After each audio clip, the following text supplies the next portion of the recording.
Да, но студените душове са малко по... Екстремни? Ами, не бих казал екстремни. Това също са неща, които са правили нашите прадеди. За мен студения душ е като... Те не са имали топла вода, между другото. Именно. То дори не е нужно студен душ. Студени... да излезеш малко на студено. Просто ние сме свикнали да живеем в кутийки и всичко да ни е твърде удобно. Твърде удобно, това кара имунната ни система да е по-слаба. Това ни прави по-слаби като организми. Малък полезен стрес, всъщност, така наречения хормезис, е много полезен за тялото, защото той активира имунната ни система и ни помага да сме по-будни.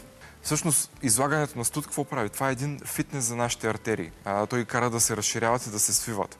Това е много важно, защото България, за наше нещастие, на едно от първите места, всъщност на първо място в Европа, по сърдечно-съдови болести. Това ще е темата, която ще разискваме малко по-късно.